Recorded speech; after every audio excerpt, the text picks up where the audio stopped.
Hello dear bankers, नमस्कार। आप सभी दोस्तों का स्वागत है हमारे सेशन में। और ये इंपॉर्टेंट सेशन है आपके पीपीबी यानी पेपर टू जेएआईबी एग्जाम के रिगार्डिंग।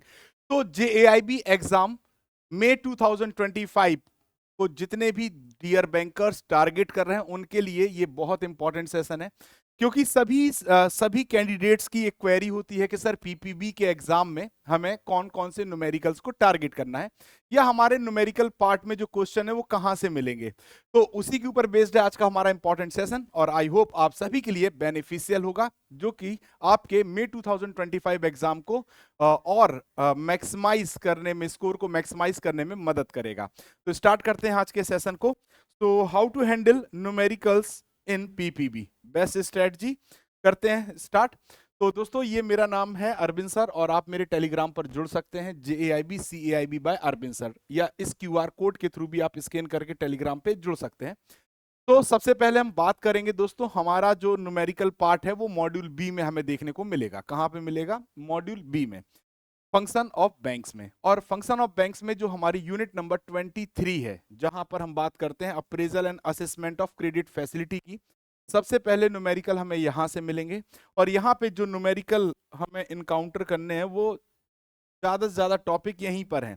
तो सबसे पहले जो इस यूनिट में यानी यूनिट 23 में जो हमारा टॉपिक है असेसमेंट ऑफ वर्किंग कैपिटल, वहां पे सबसे पहले हमें ग्रॉस वर्किंग कैपिटल के ऊपर बेस्ड न्यूमेरिकल पूछे जा सकते हैं। ग्रॉस वर्किंग कैपिटल के ऊपर बेस्ड न्यूमेरिकल हमसे पूछे जा सकते हैं। ठीक है दोस्तों। तो जब हम ग्रॉस वर्किंग कैपिटल की बात करते हैं तो ग्रॉस वर्किंग कैपिटल क्या होता है? जितना भी टोटल करंट एसेट्स हमारे पास होता है उसे हम ग्रॉस वर्किंग कैपिटल कहते हैं। तो आपको क्या सीधे क्वेश्चन ऐसे दे दिया जाएगा कि टोटल करंट एसेट्स की वैल्यू ये है, आप ग्रॉस वर्किंग कैपिटल की वैल्यू बताइए? नहीं, आपको जो टोटल करंट एसेट्स हैं वो ऐसे मिलेंगे। रिसीवेबल्स का अमाउंट मिल सकता है, इन्वेंट्री का अमाउंट मिल सकता है, शॉर्ट टर्म इन्वेस्टमेंट का अमाउंट मिल सकता है, कैश का अमाउंट मिल सकता है, मार्केटेबल सिक्योरिटीज और अदर करंट एसेट्स।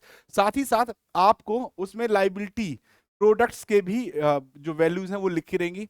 हाँ, आपको आइडेंटिफाई करना होगा करंट एसेट्स को, टोटल करंट एसेट्स को करंट लाइबिलिटी से डिफरेंशिएट करना होगा, और उसको ऐड करके आप ग्रॉस वर्किंग कैपिटल कैलकुलेट कर सकते हैं। ठीक है दोस्तों। तो ये है हमारा पहला पार्ट जहां पर हमें न्यूमेरिकल मिल जाएगा।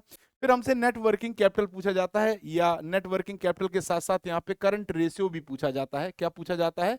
करंट रेशियो भी पूछा जाता है। तो ये दोनों ही फॉर्मूलों के लिए हमें जरूरी है कि हमारे पास क्या होना चाहिए? हमें पता होना चाहिए कि हमारे पास करंट एसेट्स कितने हैं, करंट एसेट्स कितने हैं, और साथ ही साथ हमें पता होना चाहिए हमारे पास करंट लाइबिलिटीज कितनी है। करंट एसेट्स और करंट लाइबिलिटीज हमें पता होनी चाहिए। अगर ये दोनों पॉइंट हमें पता है तो हम नेट वर्किंग कैपिटल को भी कैलकुलेट कर लेंगे, और हम अगर अपने करंट रेशियो को भी कैलकुलेट कर लेंगे। तो ये दो क्वेश्चन आपके बेस्ड आते हैं, जो कि हमारे करंट एसेट्स और करंट लाइबिलिटी के ऊपर बेस्ड होते हैं। तो नेट वर्किंग कैपिटल का जो फॉर्मूला होता है current assets minus current liabilities, और वहीं पे जो करंट रेशियो का फॉर्मूला होता है current assets upon current liabilities. आप इन फॉर्मूलाज का यूज करके ये दो न्यूमेरिकल सॉल्व कर सकते हैं। साथ ही साथ फिर वर्किंग कैपिटल गैप पूछा जाता है। यहां पे थोड़ा सा ट्रिकी हो जाता है क्वेश्चन, और ट्रिकी में कुछ नहीं है, जो आपका current assets minus current liabilities है वही रहेगा पूरा फॉर्मूला। बस करंट लाइबिलिटीज में से हमें उस पैसे को हटाना है जो बैंक के द्वारा हमने फाइनेंस कराया है, या बैंक से जो पैसा हमने उधार लिया है। तो बैंक के पैसे को हटा दीजिए, और टोटल करंट एसेट्स में से सिर्फ उस करंट लाइबिलिटीज को घटाइए जो बैंक का नहीं है। तो आपको वर्किंग कैपिटल गैप पता चल जाएगा। गैप का मतलब होता है वो खाली स्थान, और इस खाली स्थान को भरने के लिए ही हम बैंक से फाइनेंस कराते हैं। ठीक है दोस्तों। तो ये हमारा फॉर्मूला नंबर 3 हो जाएगा। नाउ अब आ जाता है computation of operating cycle component. ये एक इंपॉर्टेंट है, और यहीं से इन्हीं के न्यूमेरिकल्स पे हमारा क्वेश्चन थोड़ा सा स्टैंडर्ड हो जाता है, या इन्हीं के ऊपर बेस्ड हमें क्या दे दी जाती है? केस स्टडी दे दी जाती है न्यूमेरिकल बेस्ड। तो इनको हम आसानी से सॉल्व कर सकते हैं। सबसे पहले हमें वर्किंग कैपिटल रिक्वायरमेंट अगर निकालना है ऑपरेटिंग साइकिल की मदद से, तो हम कैसे निकालेंगे? तो जब भी हमें वर्किंग कैपिटल कैलकुलेट करने के लिए कह दिया जाए, और हमें क्या दिया रहे? एनुअल ऑपरेटिंग एक्सपेंस दिया रहे, यानी साल भर का जो आपका ऑपरेटिंग एक्सपेंस है वो दिया रहे, और आपको नंबर ऑफ ऑपरेटिंग साइकिल दी रहे हैं, तो आप आसानी से अपनी वर्किंग कैपिटल रिक्वायरमेंट को समझ सकते हैं, कैलकुलेट कर सकते हैं। तो क्या फॉर्मूला होगा? Working capital requirement equal to होता है annual operating expense upon number of operating cycles. Suppose आपने 100 रुपए साल भर में खर्च किया, और आपके पास 4 साइकिल्स हैं तो आपका जो वर्किंग कैपिटल रिक्वायरमेंट है वो 25 रुपए आ जाएगा। इतना आसान होता है, बशर्ते हमें समझना होगा और उसी समझ के साथ हमें अपने फॉर्मूला में वैल्यूज को फिट करना होगा। ठीक है, नाउ अब अगर आपसे क्वेश्चन पूछा जाए नंबर ऑफ ऑपरेटिंग साइकिल्स आपको कैलकुलेट करनी है, तो नंबर ऑफ ऑपरेटिंग साइकिल्स के लिए आपको कुछ नहीं करना होता। एक साल में 365 दिन होते हैं। साथ ही साथ आपके एक ऑपरेटिंग साइकिल की लेंथ क्या है, तो आपको लेंथ लिखनी होगी। ठीक है दोस्तों, लेंथ लिखनी होगी तो आप कैलकुलेट कर लोगे। लेकिन जब आप 365 में लेंथ का भाग दोगे तो आपको थोड़ा सा पॉइंट वाली वैल्यूज मिलती हैं। तो हम यहाँ पे 365 की जगह पे 360 को लेके कैलकुलेट करते हैं और इसीलिए मैंने अपने फॉर्मूले में 365 की जगह 360 लिखा है। तो 360 upon length of operating cycle. जब आप इस फॉर्मूले का यूज करोगे तो नंबर ऑफ ऑपरेटिंग साइकिल्स हमें पता चल जाएगा एक साल में कितनी ऑपरेटिंग साइकिल्स कोई भी प्रोडक्शन कंपनी यूज कर रही है। तो ये दो फॉर्मूले आपके हो जाएंगे। इसके बाद आपकी किताब में दिया गया रॉ मटेरियल स्टोरेज पीरियड, बहुत इंपॉर्टेंट है। देखिए दो तरीके से आपको यहाँ पे न्यूमेरिकल मिलते हैं। एक तो आपका प्रोडक्शन के रिगार्डिंग यानी रॉ मटेरियल का स्टोरेज पीरियड है ना, वर्क इन प्रोग्रेस या फिनिश्ड गुड को बनाने का समय, वो सब आपसे पूछा जाता है। सेकंड, जो पैसा जो भी प्रोडक्शन आपने किया है उसको जब आप क्रेडिट पे सेल करते हैं तो उससे जो पैसा रियलाइज होता है उसके ऊपर भी है। तो वो थोड़ा सा ट्रिकी हो जाता है और कहीं ना कहीं आपको कंफ्यूजन पैदा कर देगा। तो मैंने आपको यहाँ पे रखा गया है, सबसे पहला जो फॉर्मूला मैं आपके साथ डिस्कस करूंगा वो है रॉ मटेरियल स्टोरेज पीरियड। तो रॉ मटेरियल स्टोरेज पीरियड का जो फॉर्मूला होता है average stock of raw material और एवरेज डेली कंजम्पशन। यानी अगर मैं इसको अपनी आम भाषा में बात करूं तो मेरे पास कितना रॉ मटेरियल है तो उसको मैं कैसे निकालूंगा कि मतलब कितना स्टोरेज पीरियड होना चाहिए। तो जैसे मान लीजिए मेरे पास 10 किलो 10 का स्टॉक है, एवरेज स्टॉक मेरे पास 10 का है और डेली में 2 का अगर कर रहा हूं तो मुझे अपनी साइकिल के लिए कितने 5 5 जो मेरा आंसर आ जाएगा वो 5 आ जाएगा। यानी रॉ मटेरियल स्टोरेज पीरियड मेरा 5 हो जाएगा। ठीक, तो हमारा जो फॉर्मूला होगा वो average stock of raw material upon daily consumption जो होगा, इसको डिवाइड कर देंगे। Average stock of raw material से average daily raw material consumption को जब हम डिवाइड कर देंगे तो हमारा रॉ मटेरियल स्टोरेज पीरियड आ जाएगा। लेकिन सर क्वेश्चन ये है कि मैं average stock of raw material कैसे निकालूंगा। तो जब भी आपको average stock of raw material निकालना है तो आपका फॉर्मूला होगा opening stock of raw material plus closing stock of raw material by 2। और जब आपको average daily consumption of raw material निकालना है तो आप क्या फॉर्मूला होगा एनुअल कंजम्पशन अपॉन 360, देन आपका एवरेज डेली कंजम्पशन निकल आएगा। फिर work in progress conversion period आपको कैलकुलेट करना होता है तो उसका फॉर्मूला होता है average stock of work in progress और average daily cost of production. Daily cost of production का डिवाइड करेंगे हम किस में, average stock of work in progress में। ठीक है दोस्तों, और फिर उसमें आपको average stock of work in progress, annual cost of production और average daily cost of production आप यहां से कैलकुलेट कर सकते हैं। ठीक है दोस्तों, तो इजी है। आप अगर ये सोच के चल रहे हैं कि मैं इनको छोड़ दूंगा और मैं जीत जाऊंगा तो छोड़ना क्यों, सीधे सीधे पूरे मार्क्स मिलेंगे और 2-3 बार प्रैक्टिस करनी है, देन आपके दिमाग में परमानेंट मार्कर हो जाएंगे ये फॉर्मूला और आप अच्छी तरह से परफॉर्म कर पाएंगे अपने एग्जाम में।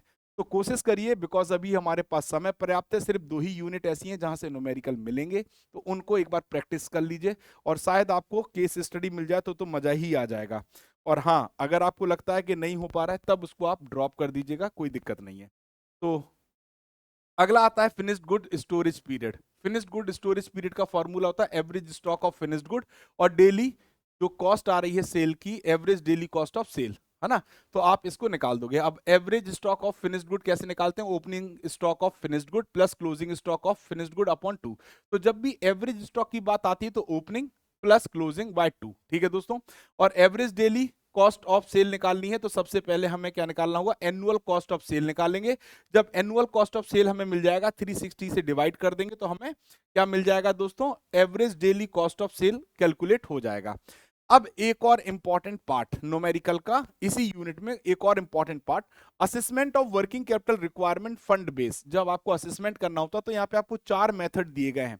टर्नओवर मेथड दिया गया है, ऑपरेटिंग साइकिल मेथड दिया गया है, मैक्सिमम परमिसेबल बैंक फाइनेंस या टंडन कमिटी मेथड दिए गए हैं और फिर आपको कैश बजट मेथड दिया गया है। ठीक, तो यहाँ पे आपके लिए जो दो मेथड हैं वो तो बिल्कुल इजी हैं, जिनको आप तुरंत कैलकुलेट कर लोगे। कौन कौन से?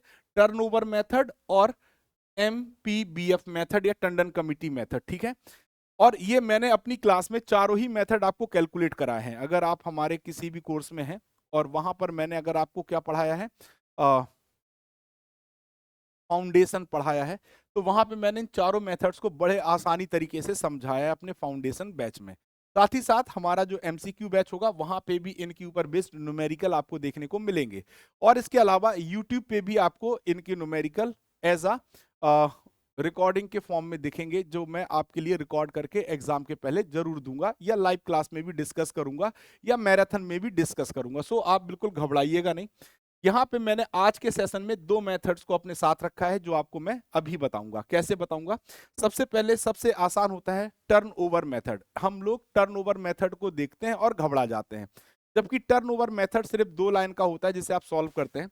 जितना भी आपका एनुअल टर्नओवर है, क्या है दोस्तों? एनुअल टर्नओवर अगर आपको दिया है, टर्नओवर आपको दिया है दोस्तों, और अगर आपसे पूछा जाए कि कितना बैंक फाइनेंस करेगा, तो जितना भी एनुअल टर्नओवर होगा उसका हम 25% निकालते हैं। ठीक है, जैसे मान लीजिए मेरा एनुअल टर्नओवर 100 रुपए है, तो 100 रुपए का मैं पहले 25% निकालूंगा। तो 25% निकालूंगा तो मुझे 25 रुपीज मिल गए। अब ये जो 25 रुपीज मिला है, ये जो 25 रुपीज मिला है, इसमें जो 20 मतलब 80%, इसका 80% बैंक फाइनेंस करेगा, और जो 20% होगा वो किसको देना पड़ेगा? बैंक को, सॉरी, कस्टमर को देना पड़ेगा। ठीक है, तो अब आप इसको ऐसे समझो कि अगर मैं 25 का 80% निकालूंगा तो 8 पंचे 40 और 8 दूनी 16 और 4 20। ठीक है, यही आएगा 20.4। ठीक है, और 25 दूनी 2 पंचे 10, 2 दूनी 4, 1 5। ठीक है, ये आ गया। तो ये 20 रुपए, 25 रुपए में से 20 रुपए आपको बैंक क्या करेगा? फाइनेंस करेगा। क्या करेगा? फाइनेंस करेगा। और 5 रुपए आपको क्या लगानी होगी? मार्जिन। क्या लगानी होगी? मार्जिन। तो आप ऐसे भी सॉल्व कर सकते हैं, या जो आपको टोटल टर्नओवर दिया गया था उसका 20% बैंक फाइनेंस करेगा और 5% आपको लगाना होगा। आप दोनों तरीकों में से कोई से भी कर सकते हैं। मैंने आपको ये वाला स्टेप इसलिए बताया कि आप आसानी से समझ जाएं। तो यही होता है हमारा एनुअल टर्नओवर मेथड। ठीक है दोस्तों, तो देखिए क्या किया गया है टर्नओवर मेथड में, जितना भी आपका टर्नओवर होगा उसका आप 25% निकालेंगे। मान लीजिए मैंने 100 रुपए लेके कैलकुलेट किया है, 100 करोड़ लेके कैलकुलेट किया है, तो 25 लाख मेरा क्या आ गया? टर्नओवर आ गया। अब इस 25 लाख का 80% बैंक फाइनेंस करेगा और 20% बोरोवर को मार्जिन के तौर पे लगाना होगा। ठीक, ये आपका जो आपकी डेफिनेशन दी गई उसके अकॉर्डिंग है। वहीं पे जो मैं आपको बता रहा था कि जितना भी टर्नओवर होगा, जितना भी टर्नओवर होगा, जैसे मान लीजिए मैंने कहा 100 रुपए है, तो इसका 20% बैंक फाइनेंस करेगा और 5% आपको लगाना होगा। तो अगर आप देखोगे तो यहाँ पे आपका 80 रुपए, नहीं दो, इसका 20 रुपए, अच्छा इसका पहले, हाँ ठीक है, जो नहीं, पहले आप 25% ही निकालेंगे, है ना? 25% ही आप निकालेंगे। तो जो 20% होगा वो आपको जो भी 25% निकालेंगे उसका जो 80% होगा वो बैंक फाइनेंस करेगा, और 20% जो होगा वो आपको क्या करेगा दोस्तों? यही वाला फॉर्मूला आप यूज करेंगे, नहीं तो कंफ्यूज हो जाएंगे, है ना? तो 20% और 5%। ठीक है, तो अगर आप देखोगे तो यहाँ पे देखिए 100 रुपए पे आपका 20% यानी 20 रुपए आपको बैंक फाइनेंस करेगा, और 5% यानी 5 रुपए आपको अपना लगाना पड़ेगा। तो 25 लाख ही आ जाएगा अमाउंट, अगर आप देखेंगे ध्यान से। ठीक है, 20 5 25। ठीक, तो आप चाहे ऐसे कर लीजिए, ये बैंक फाइनेंस करेगा, ये बैंक फाइनेंस करेगा, और ये क्या करेगा? बोरोवर का मार्जिन होगा। ये क्या होगा? बोरोवर का मार्जिन। तो कुल मिला के आपको याद रखिएगा कि जितना भी आपके पास एनुअल टर्नओवर है उसका 25% वर्किंग कैपिटल रिक्वायरमेंट होगी, और वर्किंग कैपिटल में जो 25% है, ठीक, तो 25% का आप 80% बैंक फाइनेंस कर दे, या 25% का 5% कौन कर देगा? बोरोवर लेके आएगा। या डायरेक्ट आप कर सकते हैं, जितना भी एनुअल टर्नओवर है उसका 20% बैंक फाइनेंस करेगा और 5% कौन करेगा? बोरोवर मार्जिन लाएगा। तो कंफ्यूजन हो गया होगा, आई होप बिल्कुल हो गया होगा। सब भूल जाइए, जितना भी आपका एनुअल टर्नओवर है उसका 20% बैंक आपको देगा और 5% आपको बोरोवर देगा। यही हमारा टर्नओवर मेथड है। ठीक है दोस्तों, याद रखिएगा। नाउ अब आ जाते हैं टंडन कमिटी के ऊपर, और टंडन कमिटी ने यहाँ 3 फॉर्मूले दिए हैं, जिसमें से 2 बहुत ज्यादा यूज होते हैं, एक यूज नहीं होता, थर्ड मेथड यूज नहीं होता, तो उसको भी मैंने अपने सेशन में नहीं रखा है। सबसे ज्यादा क्वेश्चन सेकंड मेथड के ऊपर बेस्ड या फर्स्ट मेथड के ऊपर बेस्ड क्वेश्चन न्यूमेरिकल्स आपसे पूछे जाते हैं। तो जो हमारा फर्स्ट मेथड है वो क्या कहता है कि in this method the contribution by the boring unit is fixed at a 25% of working capital gap for long term fund. So bank finance is a maximum 75% of gap balance amount should come from long term source. अब देखो आपको यहाँ पे जो first method इसके लिए working capital gap का formula पता होना चाहिए, और मैंने आपको बताया था कि जो टोटल आपका क्या होगा करंट एसेट्स होगा, उसमें से आप करंट लाइबिलिटीज को घटाएंगे, और करंट लाइबिलिटीज में हम बैंक वाले पैसे को काउंट नहीं करेंगे। ठीक, तो यहां से हमें क्या मिल जाएगा, वर्किंग कैपिटल गैप मिल जाएगा। अब जो भी आपका वर्किंग कैपिटल गैप है, जो भी वर्किंग कैपिटल गैप आ रहा है, वर्किंग कैपिटल गैप आ रहा है, ठीक है दोस्तों, तो इन्होंने क्या बताया कि in this method the contribution by the boring unit, यानी जो बोरोअर है उसको 25% of working capital gap, 25% of working capital gap ये कौन देगा दोस्तों, ये कौन देगा, ये देगा बोरोअर। कौन देगा, बोरोअर। और जो भी वर्किंग कैपिटल गैप का 75% अमाउंट है ये कौन देगा, बैंक। कौन देगा दोस्तों, बैंक। तो ये आपका फर्स्ट मेथड है। ठीक है, तो यहाँ पे आपको याद रखना है वर्किंग कैपिटल गैप का, इसीलिए मैंने फॉर्मूला भी लिख दिया है। वर्किंग कैपिटल गैप आपको पता होना जरूरी है। ठीक है, तो ये तो हो गया हमारा टंडन कमिटी का फर्स्ट मेथड। नाउ अब हम बात करेंगे सेकंड मेथड की, और सेकंड मेथड में हमें सिंपल क्वेश्चन दिया गया है कि जितना भी हमारा टोटल करंट एसेट्स होता है उसका 25%, under this method the borrower is required to provide for a minimum 25% of total current assets of long term fund and the bank will provide the balance MPBF। तो कुल मिला के आपके पास सबसे पहले आपको पता होना चाहिए टोटल करंट एसेट्स आपके पास कितना है। इसका जब आप 25% निकालोगे तो ये बोरोवर का मार्जिन होगा। किसका होगा, बोरोवर का मार्जिन होगा। और जो टोटल आपका करंट एसेट्स है इसका जब आप 75% ही रेस्ट बचा वो कौन देगा, बैंक देगा। कौन देगा, बैंक देगा। तो आप इसके आधार पे भी अपना maximum permissible bank finance calculate कर सकते हैं। ठीक है दोस्तों, अब आप टोटल करंट एसेट्स कैसे निकालेंगे, जो रिसीवेबल्स होते हैं, इन्वेंट्री होता है, शॉर्ट टर्म इन्वेस्टमेंट्स होते हैं, कैश होता है, marketable securities, other current assets, all these are comes under the current assets. ये सभी करंट एसेट्स में काउंट होते हैं। तो इस फॉर्मूले को बिल्कुल याद रख लीजिएगा। आज का सेशन जो भी मैं आपको पढ़ा रहा हूं या बता रहा हूं इसको आप हल्के में मत जाने दीजिएगा। यहां से आपके 8 से 10 नंबर बिल्कुल तैयार होंगे। 8 से 10 नंबर तैयार होंगे, चाहे वो थ्योरी बेस में आए और चाहे वो न्यूमेरिकल डायरेक्ट आ जाए। 100% बस मेहनत करनी है, और हमारी संभावना, हमारी प्रायिकता यही है कि यहाँ से क्वेश्चन आपको मिलेंगे, है ना। तो ये संभावना है ना, मेरा विश्वास है। अदरवाइज तो बैंक का जो पेपर बनाने वाले हैं उनके ऊपर निर्भर करेगा कि कैसा पेपर होगा। अदरवाइज जो प्रीवियस एक्सपीरियंस उसके आधार पे ये इंपॉर्टेंट पॉइंट्स हैं।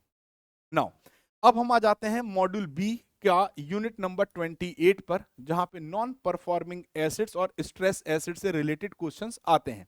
तो यहाँ पे भी न्यूमेरिकल के 2 या 3 प्रकार बनते हैं।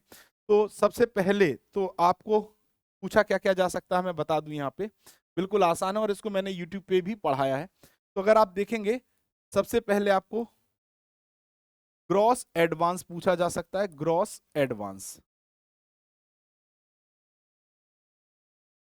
आपसे क्या पूछा जा सकता है, ग्रॉस एडवांस पूछा जा सकता है।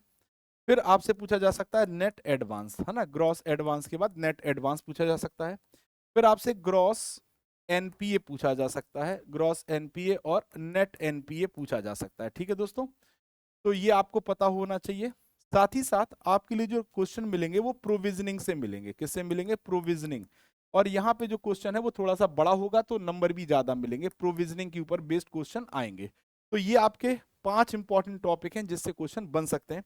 तो सबसे पहले अगर हम बात करें दोस्तों, हमें ग्रॉस एडवांस कैसे पता चलेगा। तो ग्रॉस एडवांस का मतलब है जितना टोटल पूरा बैंक का लोन दिया गया है। अब उसमें आपका स्टैंडर्ड एसेट्स और ग्रॉस एनपीए दोनों काउंट हो जाएंगे। जब दोनों को आप जोड़ोगे तो ग्रॉस एडवांस पता चल जाएगा।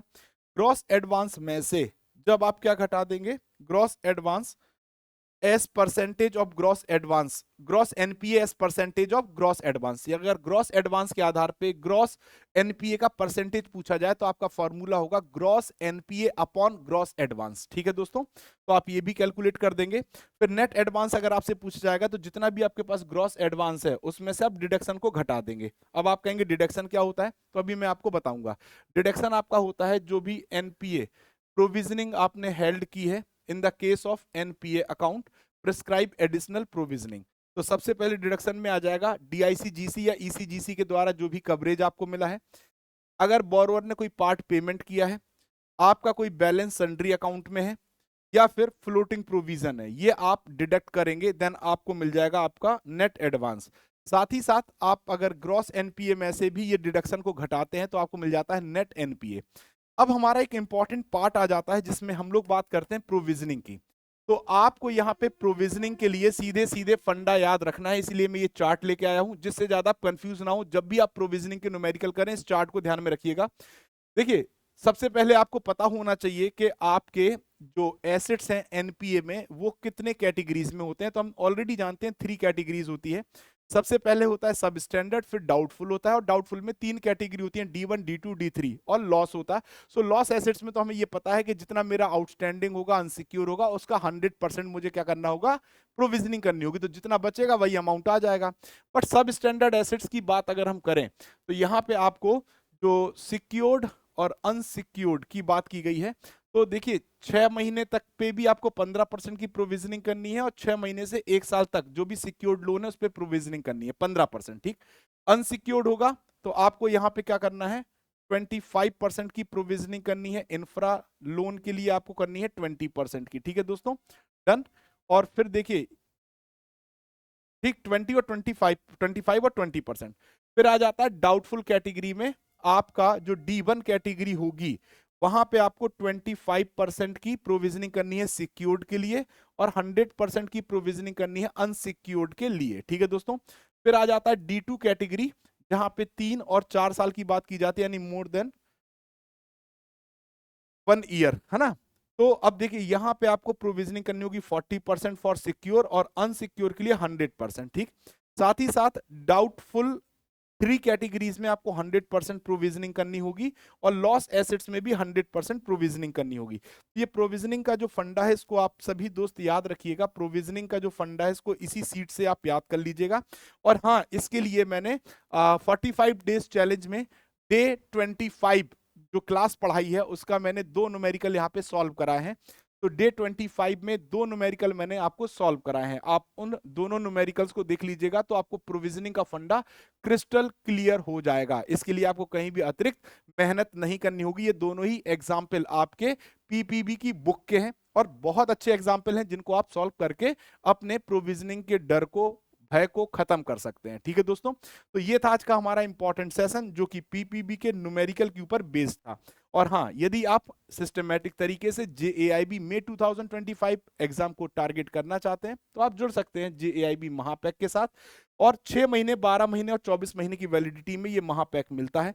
तो 2799 में आप हमारे 6 मंथ महापैक को, 3999 में 12 मंथ महापैक को, और 5999 में आप 24 मंथ महापैक के साथ जुड़ सकते हैं। साथ ही साथ यदि आप हमारे जेएआईबी एमसीक्यू बैच को टारगेट करना चाहते हैं जो कि मई 2025 एग्जाम के लिए जारी किया गया है या चल रहा है, तो आप इसे 1999 में अवेल कर सकते हैं। लीस्ट प्राइस है। साथ ही साथ इंडिविजुअल बैचेस भी आपके लिए अवेलेबल हैं। और हाँ, JAIIB bankers as set of 4 books जहां पर हम आपको एग्जिस्टिव थ्योरी, हिंट और सॉल्यूशन के साथ आपको यहाँ पे कंटेंट प्रोवाइड किया गया है। हर एक यूनिट के बाद क्वेश्चंस और केस स्टडीज हैं, माइंड मैप और क्विक रिवीजन है। तो लिस्ट प्राइस 1224 में आप फ्लिपकार्ट और अमेजन से इस बुक को ले सकते हैं। तो दोस्तों, ये था आज का हमारा इंपॉर्टेंट सेशन जो कि बहुत सारे दोस्तों ने हमसे क्वेश्चन पूछे थे कि पीपीबी के न्यूमेरिकल्स को हम कैसे हैंडल करें। तो एग्जाम के टाइम पे प्रेशर बनाने से अच्छा है कि पहले से ही हम प्रिपेयर्ड रहें उन इंपॉर्टेंट टॉपिक्स को टारगेट करके जो हमारे पीपीबी के स्कोर को मैक्सिमाइज कर सकते हैं। तो दोस्तों, ऐसे ही जुड़े रहिए और पढ़ते रहिए, रिवाइज करते रहिए, चीजों को समझते रहिए, जिससे कि एग्जाम में आप अच्छे मार्क्स लेके आ पाए। अच्छे मार्क्स मतलब 60+ marks. Thank you very much, मिलते हैं नेक्स्ट इंपॉर्टेंट पॉइंट के साथ नेक्स्ट सेशन में। Thank you all.